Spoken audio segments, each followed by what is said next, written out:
If you want to be notified when Breakfast Club videos go up, remember to subscribe and click the bell.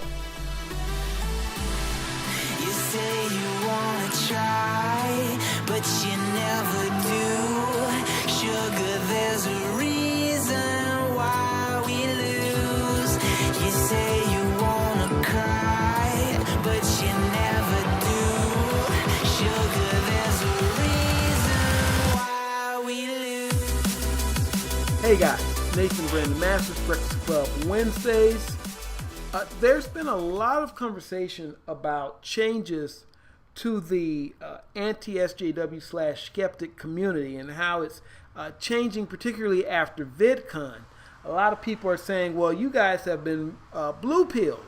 You guys are turning into these white knights and these wimps. You're sticking up for feminists and black people. How dare you?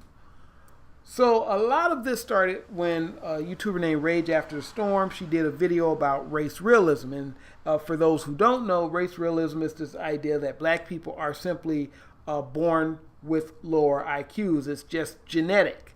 It doesn't take into account any type of external factors. It just says, hey, you know what? You're black. It just is what it is.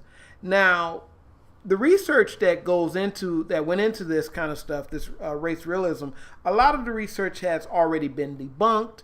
You could just type in responses to Rage After Storm. You'll see a lot of people are debunking her video. And the thing about it was, after this, she kind of went on the defensive and said, hey, this was just a joke, blah, blah, blah. And she was called out for that as well. And a lot of people got mad. They said, hey, why are you dogpiling on her? She's just putting out the facts. Well, didn't this all start because feminists and the far left were putting out erroneous material and saying, hey, this is just the facts?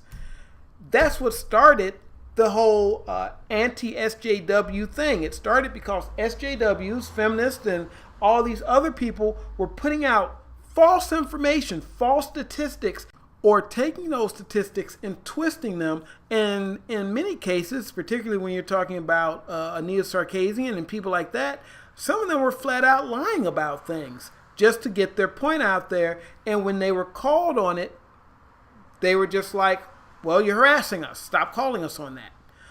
That's why the anti-SJWs in the skeptic community, everybody got angry. That's why they made all these videos. That's what it was all about. But if you're in a society or you're at a point where just having a difference of opinion means you hate somebody, well, surely everything has an ulterior motive. Oh, it wasn't just about facts. You hate women. You hate black people. You hate all these minorities. Well, no, it literally, you were putting out false information, and we were calling you on it because when you put out this false information, you make people hate one another, which is, of course, why you're putting this information out. Now, I'm saying this knowing that there are some people out there who believe that information. A lot of it has to do with their personal issues, issues that they went through personally, things like that. But all in all, that was the whole point, is the false information. So when Rage After Storm did her video, the anti-SJW community, the skeptic community, a lot of these people kind of said, hey, Rage, this information is false. And another thing with the anti-SJW community is a lot of times we are associated with the alt-right.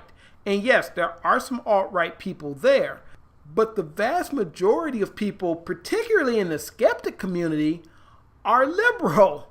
A lot of them were liberals who were actually fighting against right-wing lunacy, particularly religious right-wing lunacy. They were fighting against that before they turned to fight against the far left and the SJWs. So these are not alt-right people. These are the exact opposite. And I think one of the reasons that the media tends to try to turn these people, they try to make out that these people are the same as Richard Spencer or some of these other people. They try to do that because they don't want you listening to the reasonable people. So they take the reasonable people and connect them with the unreasonable people and say, yeah, they're the same thing. Don't listen to any of them. The problem is people do start listening to these people and start saying, well, that's pretty reasonable. Then you have, of course, other people who, they listen and they ignore everything being said, and they just feel like, well, you're still racist. But to sum it all up, I don't believe that the community is changing. I don't believe that they are becoming blue-pilled or anything like that. They're becoming a lot nicer because going back to something that got that Funk talked about in his video, humanizing people or actually dehumanizing people, and that what happens is when you dehumanize people, you're able to say horrible things about them without having to engage with them. And that's the problem with people on the far left as well as the alt-right.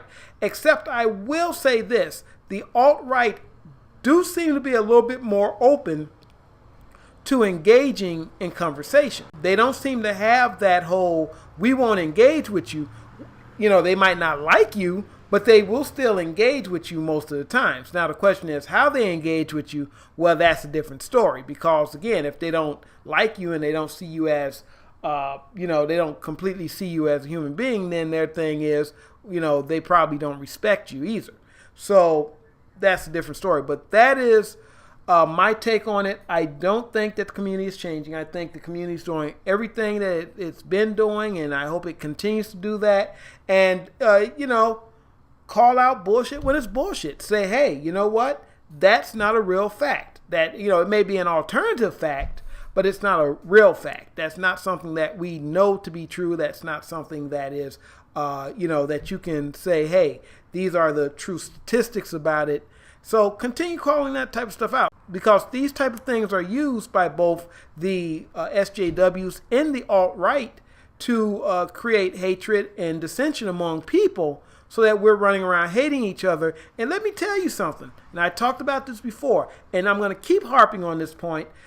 This technology is at a point where we all could get involved and be making some kind of money, if not doing it, full time, doing it on the side and making a little bit of extra change for ourselves. That technology is out there, and people don't want you to get that. The people at the top do not want you noticing that. So they got us fighting against one another over bullshit, and all these kind of like little bullshit groups are a reflection of that. Yes, there are some serious groups out there that are fighting for some serious issues. There's a lot of these groups that are fighting to get money in their pocket, and that's what they're really about. And we should be cognizant of that. All right, guys, you take it easy. Nathan Brendan Masters, Asta.